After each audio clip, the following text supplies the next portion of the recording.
नमस्कार दर्शक बंधु, आशा करुछि आपण माने बहुत भलरे थिबे। एही भिडियोटी आध्यात्मिक कहानी उपरे आधारित। एही भिडियो देखिबा पूर्वरु ए दुनिया रे माँ ही एकमात्र लोक जे निजे न खाई आमको खुआए। तो प्रिय माँ पाई भिडियो को लाइक करी चैनल को सब्सक्राइब करंतु एवं एही इमोजी कमेंट बॉक्स रे सेंड करंतु। से दिन राति प्राय 11टा बाजी थाए।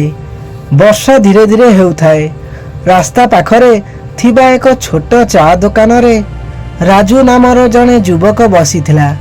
तांको आखिरे लुह थिला, कारण जीवन रे से हारी जाइथिला। राजू छोट बेलू बड़ स्वप्न देखिथिला। से चाहुथिला दिने से निज बापा माँ को भल घरे रखिब, किंतु गरीबी तांको पीछा छाड़ू न थाए। दिने से सहर को काम खोजिबा को गला। अनेक ऑफिस रे बुलिला, इंटरव्यू देला, किंतु सबुठी एके कथा, तुम पाखरे एक्सपीरियंस नहीं, स्किल नहीं, केही काम देले नहीं। धीरे धीरे तांको पाखरे थिबा टंका मध्य शेष होबा को लागिला। जेउ सांग माने सब बेले ता सांगरे रहुथिले सेमाने मध्य दूरेई गले। सेही राति रे चा दुकान रे बसी राजू भाबुथिला, शायद मु मो जीवन रे किछि करि परिबी कि नाही। सेतेबेले सेठाकू जणे वृद्ध लोक आसिले। से राजू को मुह को देखि पचारिले, बापा एते दुख काहींगी? राजू हसी देई कहिला, मो भाग्य तो खराब। वृद्ध लोकटी हसी कहिले, भाग्य खराब नुहे, तोर चिंताधारा खराब। राजू आश्चर्य होई देखिला। वृद्ध कहिले, जीवन रे हारिबा भूल नुहे, हारी जाई बसी जिबाटा भूल। तापरे से निज कहानी कहिबाकू लागिले। से कहिले जे एक समय थिला, से मध्य गरीब थिले। स्टेशन रे चा बिक्री करुथिले।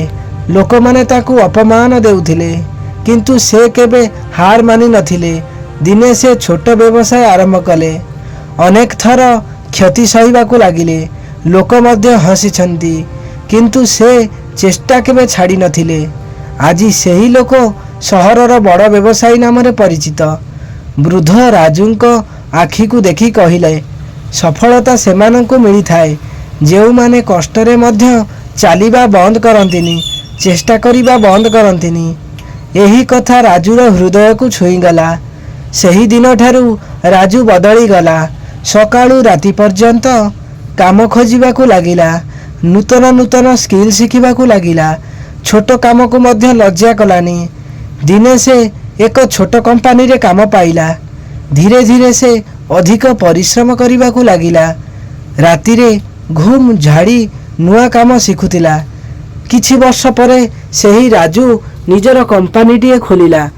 जेउ लोक माने दिने तांको अपमान करुथिले, सेमाने आजी तांको सफलतार कथा कहूतिले।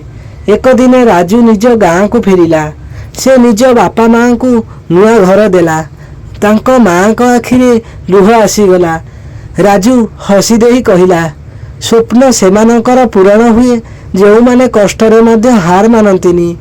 तो यही वीडियो रे दर्शक बंधु आपण को कौन शिक्षा मिलिला कि परिश्रम और धैर्य यही दुईटी थिले गरीब लोक मध्य दिने ना दिने सफल होई पारे।